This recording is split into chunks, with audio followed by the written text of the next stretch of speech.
20 de novembro de 2024, uma data histórica, primeiro feriado da consciência negra.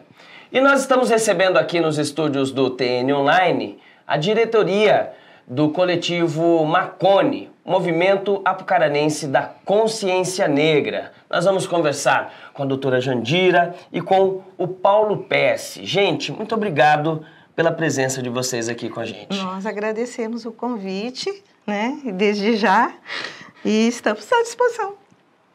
Pois é, para nós do coletivo Macone é uma honra, uma alegria estar aqui e principalmente para discorrer sobre um assunto tão importante que é a questão da inclusão de parte significativa da nossa sociedade brasileira.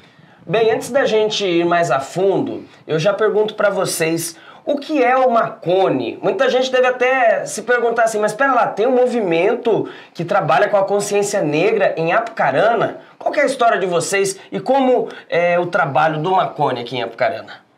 Sucintamente, eu queria recuperar essa história com uma história muito bonita e muito dolorida para falar, né? Quando eu tive a ideia de se criar um grupo, falei na Câmara ontem, um grupo que refletisse sobre as questões raciais aqui em Apucarana, é porque eu, como uma pessoa gaúcha, uma criança gaúcha, assim, em Porto Alegre, e sofri uma carga de preconceito muito grande lá, e depois aqui no Paraná também. E eu queria criar um grupo que desse conta apenas de discutir o porquê eu sou achincalhado, eu sou xingado, eu sou discriminado por conta da minha pele ou por conta da minha origem. E essa foi o mote, né, que a gente começou a discutir essas questões em Apucarana. Tivemos, no começo, uma grande força da Pastoral Fé e Política, né? Padre Jefferson, Padre Lino, Mário dos Santos, entre outros, eu vou cometer uma injustiça que eu não vou lembrar de todos. E tivemos essa força para começar a discutir isso a partir da Igreja Católica, né? Eu já era filiado no Partido dos Trabalhadores, mas foi dali que surgiu. E daí começamos a discutir essas questões em Apucarana e fui chamando outros companheiros, a doutora Jandira, Carlos Figueiredo, à época, e tantos outros, né, para conseguir estabelecer esse debate. A princípio, não era para ter holofotes, não era para estar em frente a uma câmera, era simplesmente para descobrir o porquê dessas questões, né? E nós chegamos até aqui. E qual é o porquê dessas questões? Bom, o porquê, particularmente, é que, assim, a gente também sofreu racismo na escola quando era criança. E aí o nosso olhar começou através de uma celebração enculturada que aconteceu aqui em Apucarana. Isso foi em 1999. O Frei Adevanil, ele foi ordenado padre. Hoje ele está em África, né, fazendo um trabalho lá. E a partir disso nós começamos a trabalhar com celebrações enculturadas, a missa afro, e logo em seguida nós, em 2006, né, ela foi criada a Pastoral Afro-Brasileira. Então, a gente, juntamente com o padre Rezende, né, que pontuou conosco esse trabalho, nós começamos a trabalhar as nossas causas negras ali dentro da igreja, com reflexões, né, com ações, com a própria celebração, né, e também, ao mesmo tempo, já estávamos também inseridas no movimento Macone. Por quê? Porque as pessoas negras que a gente conhece, todas têm uma história, ou de racismo, ou de discriminação, ou de preconceito. Viveu um momento de dissabor em alguma situação, ou seja, em casa, ou seja, no trabalho, ou seja, pela própria identidade, porque muitos não aceitam, né, negam a sua própria cor, o seu cabelo afro, né, o seu nariz largo, chato. Então, e por essas questões que a gente sentiu mesmo a necessidade de estar buscando formação, informação, até para ajudar essas pessoas a se descobrirem negras, se aceitarem negras na sua identidade, no seu valor, que é resgatar a sua história, né? Não só apenas familiar, sua raiz negra também, conhecendo a história também de África e a história da colonização do Brasil, a importância que nós somos, o valor que nós somos e temos. Então, isso é um motivo da gente estar no Marconi, da gente trabalhar pautas, inclusive Mulher Negra é uma pauta que nós fazemos todos os anos, fazemos questão de trabalhar a valorização da mulher, a cultura afro, a cultura negra, trazer esse resgate, né, para todas as mulheres, e o seu papel, né, na sociedade, né, como mulher negra também.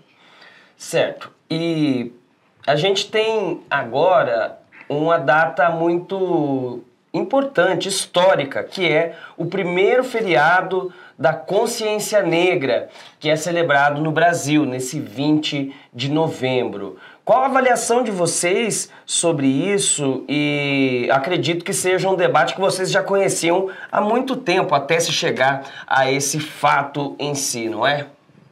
Bem, o movimento negro, quando ele surge em 1967, mais ou menos, eu costumo dizer que o movimento negro surge quando o negro que sai da África, retirado daquela forma, pisa em qualquer dos solos colonizados, né?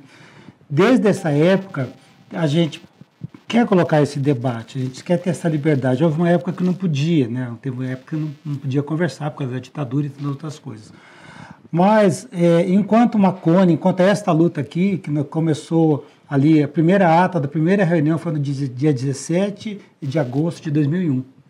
Eu lembro como se fosse hoje, lembro das pessoas que estavam lá, porque foi uma data bastante histórica. E aquela época, veja, 2001, existe uma lei, a Lei 10.639, depois teve uma ampliação para 11.645, a primeira de 2003, a outra de 2008, onde traz a obrigatoriedade de se trabalhar dentro do espaço escolar, todo o ensino fundamental e médio, e também no ensino superior, as questões africanas, as questões indígenas também, né? Então, essa primeira lei, ela vem reforçar essa obrigatoriedade. Por que obrigatoriedade? Porque as pessoas não querem trabalhar. Isso, né? Então, o feriado é uma coisa que a gente pedia e clamava. Primeiramente, nós tivemos em algumas capitais, algumas cidades que tinham esse olhar, dependendo do partido político que estava vigente à época e tal, e nós esperamos até agora para ter esse dia da consciência negra. Aí, ontem eu ouvi alguém falar, mais um dia, mais um feriado. Mais um feriado. Nós temos dentro da nossa pátria brasileira inúmeros feriados, principalmente religiosos, né? Dia para tudo. Mas por que se reclamar? Porque tem o dia da consciência negra, né? E por que não dizer o dia da consciência brasileira? Porque nós somos mais de 60% da população, né? Uma sociedade amalgamada, que nem dizia o nosso o Freire, né? O sociólogo lá, autodidata, Gilberto Freire. Tá certo. E eu queria que vocês trouxessem também a gente colocar algumas questões locais, até porque o Marconi ele lida com essa questão do preconceito racial e tantas outras questões que vêm junto dessa causa aqui em Apucarana. Até em off, a doutora Jandira estava falando aqui sobre a questão da empregabilidade do negro e da mulher negra também. Qual é o panorama aqui em Apucarana? Gostaria que a doutora começasse. Então, o que a gente precisa para a nossa cidade ainda é melhorar as nossas políticas públicas em relação ao povo negro, nosso povo negro, né? Nessa questão de dar mais oportunidades, né, de trabalho. Essa lei agora federal, ela traz um resgate, né, que cada empresa ela deveria ter pelo menos uma porcentagem, no mínima, de ter 4, 5 negros no seu quadro de empregabilidade. Claro, né? Isso é proporcional também ao tamanho da empresa e o seu quadro de funcionários. E o que a gente vê, principalmente, assim, que o que está faltando é o negro também estar presente, representado nesses espaços de comércio. Por exemplo, se você vai num banco, numa agência bancária, quantos negros estão ali? Se você vai numa loja, né, aqui na Avenida Curitiba, quantas negras estão ali nas lojas trabalhando, né? Nos espaços de poder, quantos negros tem ali? Será que é somente a falta de oportunidades, né, que acontece? E a gente, inclusive, a gente vê também, né, ouve muitas histórias de pessoas que às vezes até dão oportunidades, mas internamente o seu cunho racial, né, não permite que elas fiquem. Porque a pessoa que ela sofre racismo, que ela sofre preconceito, que ela sabe que ela reconhece onde está a discriminação, ela não consegue ficar. Ela não consegue ficar porque ela percebe sensivelmente que ela está deixada de lado ali naquele lugar, né? Não está sendo valorizada ali naquele lugar. Quando não encontram também alguma razão, alguma situação para descartar mesmo a pessoa. Então, nós precisamos de uma política aqui na nossa cidade que proporcione mais oportunidades. Não é só no mercado de trabalho, mas em todos os setores, né? Em muitos outros mais setores. Na igreja mesmo. Quantas pessoas negras têm um lugar de liderança ou de presença negra? Um padre, uma freira, onde estão? Né? Então, são muitos pontos de reflexão que nós temos que rever quando a questão é o nosso irmão, é a nossa irmã negra, né? Somos todos seres humanos? Somos.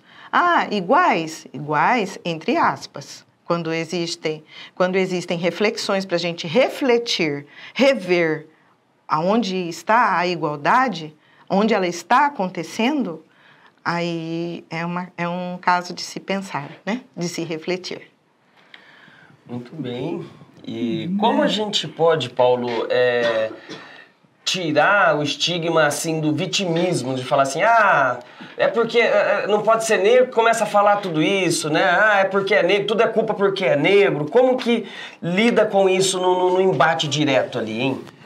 Eu gostaria de falar uma coisa. Nós, em Apucarana, temos um outro movimento, né? Do Carlos Figueiredo, que é a diversidade plural cultural, que vem com uma outra formatação. Por que eu falo isso? Porque os negros que vieram da África são diversos. Várias etnias, várias línguas, religiões, pensamentos, sensações, sentimentos. O negro brasileiro, ele é diverso. É por isso que pode ter vários movimentos, várias perspectivas disso, né? E isso é bom. A sociedade brasileira, ela precisa fazer uma reflexão. Eu não espero que todo mundo seja sociólogo, que nem eu sou. Mas uma reflexão de como foi a sua formação desde o início, né? E quem ficou em desvantagem. Nós tivemos a libertação dos escravos em 13 de maio de 1888. No dia 14 de maio de 1888 começou a desgraça do negro. Por quê? Porque, diferente dos Estados Unidos, eu não gosto de ficar me comparando muito com os Estados Unidos, por causa da fala colonialista, mas lá o negro recebeu um pedaço de terra e uma mula. Eu não sei o que queria fazer com a mula, mas enfim, ele recebeu. Né? O negro recebeu o abandono. No Brasil. No Brasil. E recebeu não somente aqui, em várias outras colônias. Né? Então, eu estudei e sei que as primeiras escolas, que eram somente para a elite, o negro não podia entrar. Quando criaram a lei da vadiagem, foi para prender quem? Foi para prender o negro, porque não tinha carteira assinada. A pessoa precisava andar com a carteira assinada no bolso. Né? Então, essa perseguição histórica, ela perpassou o tempo. Eu sou contra o movimento negro vitimista, o afrocoitadismo, que eu chamo. Né? Mas eu não posso negar essas raízes históricas e racistas que vieram importadas, sobretudo de Portugal. Né? Não concordo com a fala que nós estamos um prolongamento de Portugal, no sentido de, olha, essa pátria ela é corrupta, como diz o Gessé Souza, se quem não conhece, eu aqui indico, um sociólogo brasileiro da contemporaneidade, está vivo, está produzindo, lúcido. E no Brasil se coloca a culpa na vítima. Assim, quando a mulher ela é xingada na rua, ou mexem com ela, ou é assediada, é por conta da roupa que ela está usando. A culpa é dela. Né? Então, esse monte de mentira que foram implantadas para nós, enquanto povo brasileiro, nos prejudica e nos impede o debate. Porque quando eu vou falar de uma ação afirmativa, é política de ação afirmativa que traz no seu bojo a cota racial, lá nas escolas, lá na universidade. E agora nós temos aí em São Paulo uma universidade que as pessoas começaram a xingar os cotistas. Né? Gente, a cota, eu acho que ela é um mal bem-vindo. Ela precisa ter tempo para acabar também, não é para sempre. Mas depois do advento de 2013, com essa lei, depois vem as cotas nas universidades e no serviço público, né, doutora Jandira? Nós simplesmente devemos mudar, aí vem a parte positiva. Não é só ficar chorando, né? Aí nós devemos mudar a cara da universidade pública brasileira. Sabe quem estava lá? O filho da elite. Porque eles fazem uma escola particular, de alto nível, e depois vai pegar a vaga de todo mundo lá. Por isso que precisa da cota racial. E isso não é favor, essas são políticas públicas necessárias. Começou na Índia, foi nos Estados Unidos e aqui no Brasil também. E eu vejo como que mudou a cara. Nós temos odontólogos negros e negras, nós temos médicos negros e negras, tudo por causa dessa ação afirmativa que foi colocada aí, e espero que não acabe, porque ainda não acabou o problema. Muito bem. E tem alguma questão a mais que vocês acham interessante da gente abordar aqui nessa conversa antes da gente encerrar? Que a gente celebra nesse dia 20 esse primeiro feriado, mas a novidade é apenas ter se tornado feriado, né? Porque a luta, como vocês já colocaram aqui, é contínua, né? E sobretudo aqui de Apucarana, se vocês tiverem algo mais para colocar. Antes da doutora Jandira contribuir com aquela festa, que a mulher sempre dá aquele fechamento maravilhoso. Nós estamos celebrando hoje, em Apucarana, a criação ou a recriação do Marconi. Ele foi criado num contexto, em 2001, que hoje é completamente diferente. Né? Hoje tem muito mais negros incluídos, mas ainda precisa de muita coisa. Então, hoje o Marconi é coletivo Marconi, a princípio era coletivo Marconi Saberes Afrocentrados. Né? Aí acharam que afrocentrado está muito, muito específico, extenso. Ficou o coletivo Marconi. Hoje nós temos, teve um tempo no Marconi que nós falávamos em nome das mulheres.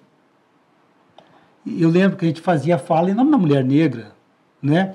Então hoje nós temos 4 mulheres na diretoria e apenas um homem que sou eu, né? Então o ser feminino está ali. E com esse novo olhar, para sair um pouco da pauta identitária também, que às vezes prejudica.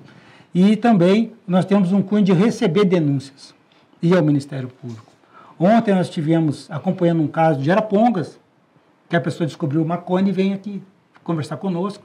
Dentro do Marconi nós temos sindicatos, nós temos o sindicato dos professores, a professora Isabel, que é a presidente, enfim, a professora Beth, do Serviço Público. E aí nós acompanhamos um caso com uma professora que deu uma matéria dentro da disciplina quando foi contemplar a questão das religiões. Ela falou da religião católica, da pentecostal, da budista e outras. Quando ela foi abordar a questão da Umbanda, ela teve problemas, porque tem pais que queriam bater nela por conta disso, para ensinar meu filho a ser feiticeiro. Né? Então, e é uma lei que existe e precisa ser respeitada, né? Precisa estar ali dentro. Está na LDB, está na BNCC, para quem é professor sabe. E aí nós fomos lá fazer a discussão junto com o PP Sindicato, junto com a Secretaria de Educação do município, para tentar... Agora nós vamos discutir no Marconi, se vão levar para o Ministério Público. Tem coisa ali com a casa de polícia, que a pessoa está sendo agredida verbalmente, até quase que fisicamente.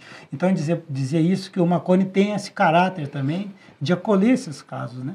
E de dar andamento e continuidade, é isso. Bem. A luta continua.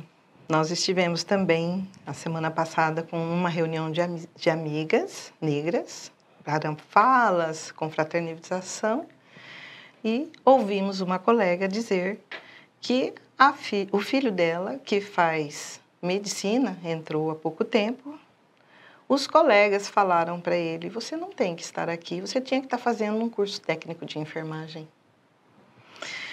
Então, para você ver que ainda nós temos uma realidade difícil ainda de subjugar o ser humano negra.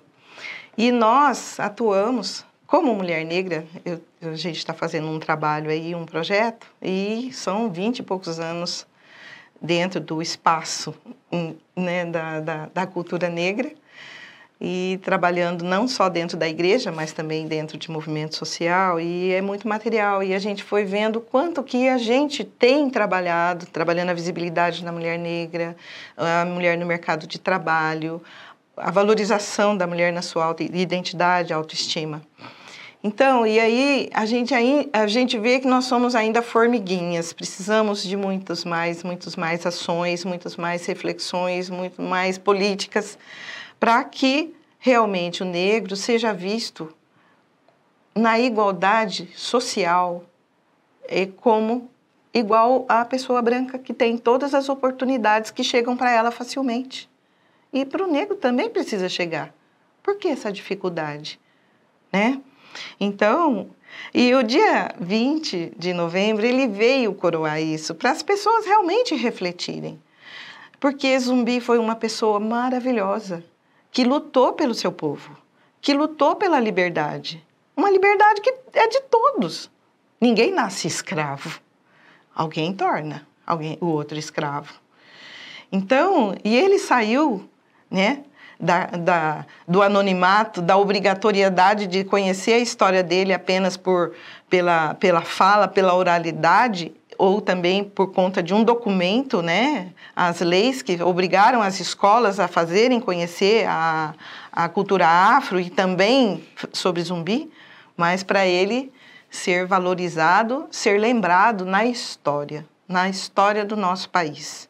Porque o nosso povo negro, ele tem o seu valor, ele tem a sua própria história, e de uma raiz que veio de uma forma africana, mas é muito bonita. E não é uma pessoa de se subjugar, muito pelo contrário. Ele tem o seu valor. Se a gente for ver a história do nosso país, a contribuição que ele trouxe é maravilhosa. Mas precisamos ter um pouco de sororidade para a gente enxergar isso. Muitos não querem enxergar. Só querem enxergar a sua origem imigrante, seja japonesa, seja italiana, seja europeia, né? Vamos europeizar, né? Vamos embranquecer. Não. A nossa raiz é negra. A nossa história é negra. Começa por ela. Os outros vieram contribuir. Agora, não querem enxergar o somar. A gente pode enxergar o somar. A igualdade é isso, é quando a gente soma. E a gente cresce, a gente amadurece e a gente cresce com isso. Né? Muito bem, eu agradeço a diretoria do Marconi por estar aqui, também o Zé Carlos, a nossa amiga Roseli a esposa do Paulo, que estão aqui também filmando a gente nos bastidores, né? O Claudinei na técnica e a Adriane aqui também fazendo nossas redes sociais, e a você que nos acompanhou em mais uma entrevista aqui no TN Online, neste 20 de novembro, primeiro feriado da Consciência Negra. Muito obrigado pela sua presença aqui e até a próxima. A gente está sempre à disposição, viu? Um bom trabalho para vocês aí no Marconi. Mais uma vez, nós que agradecemos a oportunidade. Valeu, gente!